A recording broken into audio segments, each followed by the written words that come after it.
मेरठ की रहने वाली संजू रानी वर्मा ने ऐसा कमाल कर दिखाया है कि आजकल की लड़कियों से इन्हें प्रेरणा लेनी चाहिए।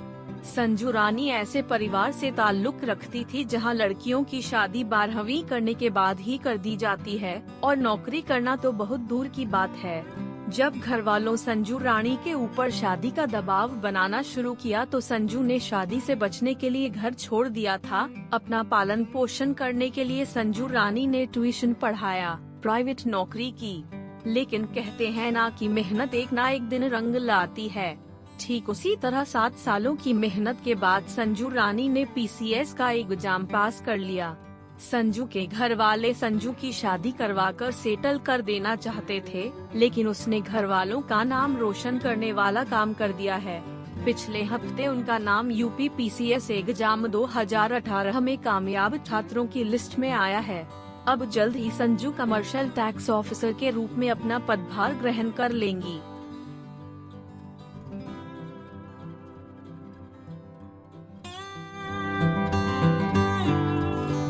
मैंने 2004 में मेरा ग्रेजुएशन कंप्लीट हुआ था। उसके बाद हायर एजुकेशंस के लिए मेरी फैमिली बिल्कुल अलाउड नहीं करती थी इसके लिए। तो उसके बिहार पर मुझे था कि मुझे सिविल सर्विसेज में जाना है, तो मेरा ग्रेजुएशन तो कंप्लीट हो ही चुका है, तो तैयारी मैं कर सकती हूँ। तो मैंने PG सिर्फ इसलिए डाला था दिल्ली से कि मैं वहाँ पर जाकर तैयारी देख सकूँ। तो मुझे मेरी टीचर ने रेफरेंस एक तरह से तैयारी कराई RG कॉलेज से ही। तो उन्होंने बोला कि आप वहाँ जाओ, आपको तैयारी का पता चलेगा कि IAS की तैयारी होती कैसे है।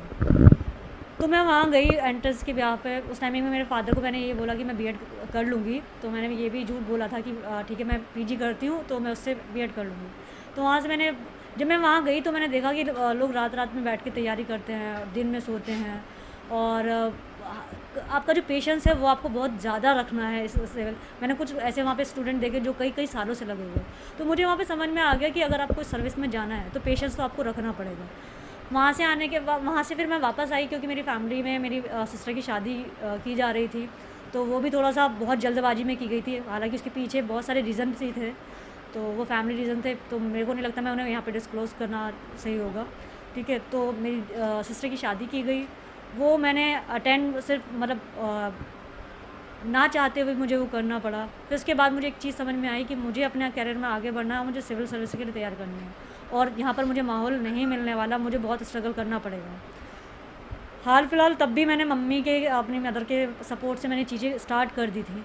फिर मैंने धीरे धीरे ये जॉब वाला सिस्टम भी, कि मुझे क्योंकि पैसे की ज़रूरत पड़नी थी, तो मैंने घर पर भी कोचिंग्स दिए थे बच्चों को। तो ट्यूशन्स पढ़ाती थी जो मेरे पास आते थे। मेरी पेंटिंग्स वगैरह अच्छी है, तो मैंने क्राफ्ट्स वगैरह और पेंटिंग्स वगैरह भी बच्चों को सिखाए थे समर वेकेशन में। तो वहाँ से मैंने अपना स्ट्रगल स्टार्ट किया, और फाइनली 2007 में मैंने जितना कलेक्शन होने के बाद मैं सर के पास आमत्ते में मिली थी। तो मैंने वहाँ से पर्सनल सर से गाइडेंस ली इस चीज़ के लिए, और मैं फिर इनके सानिध्य में रहकर मैंने इनके घर पर ही रह के पूरी तैयारी की 1 साल रहकर।